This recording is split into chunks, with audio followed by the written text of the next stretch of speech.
মুম্বাইয়ের জঙ্গি হানার অন্যতম দোষী তাব্বুর রানার প্রত্যর্পণে আর কোনো বাধা রইল না। তাব্বুর রানাকে ভারতে প্রত্যর্পণের ক্ষেত্রে সবুজ সংকেত দিল মার্কিন যুক্তরাষ্ট্রের সুপ্রিম কোর্ট।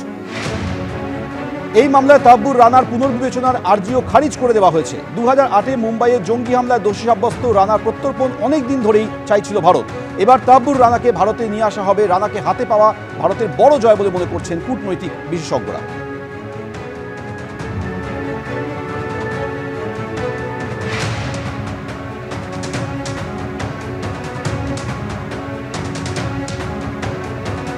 মুম্বাইয়ে জঙ্গি হানার অন্যতম দোষী তাব্বুর রানার প্রত্যর্পণে আর কোনো বাধা নেই, কারণ তাব্বুর রানাকে ভারতে প্রত্যর্পণের ক্ষেত্রে সবুজ সংকেত দিয়েছে মার্কিন যুক্তরাষ্ট্রের সুপ্রিম কোর্ট। এই মামলায় রানার পুনর্বিবেচনার আর্জিও খারিজ করে দেওয়া হয়েছে।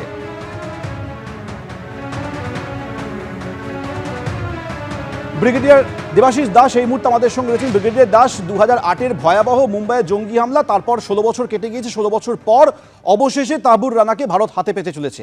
এটা ভারতের জন্য কত বড় সাফল্য? দেখুন, এই রানা পাকিস্তানের মানুষ, কিন্তু নাগরিক কানাডা। এবং আপনাদের মনে আছে যে মুম্বাইয়ে সেই মানে কুখ্যাত যে ব্লাস্ট, যেটাতে প্রায় 166 জন মানুষ মারা যায়, তাতে 6 জন ইউএস এর সিটিজেন ছিল। এবার ডেভিড কোলম্যান হেডলি আর এই রানা একসাথে লস্কর-ই-তয়বার হয়ে এই কাজটা করে এবং এর পুরো মানে ব্রেন বিহাইন্ড দ্য অপারেশন বলা যায়। এবং এখন আমেরিকাতে যে সরকার আসীন হয়েছে ডোনাল্ড ট্রাম্পের রাষ্ট্রপতিত্বের সঙ্গে, সেই সরকারের কাছে এই মৌলবাদী সংস্থানগুলো এবং যেগুলো অগণতান্ত্রিক দেশ চলছে বা শাসন ব্যবস্থা চলছে, তাদের একটু টনক নড়েছে।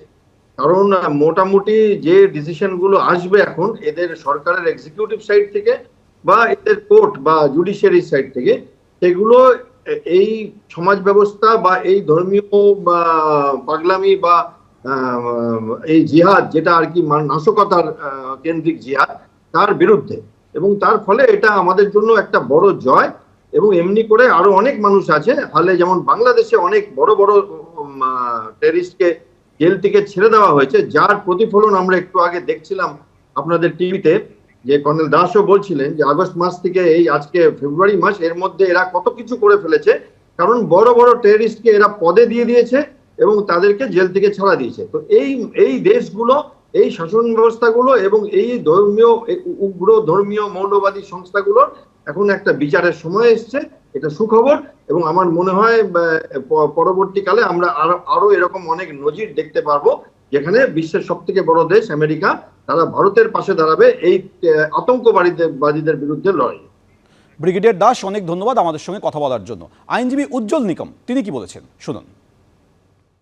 I say it's a success for India because Tahabur Rana and David Headley are the close links behind the terror attack of the 26th November.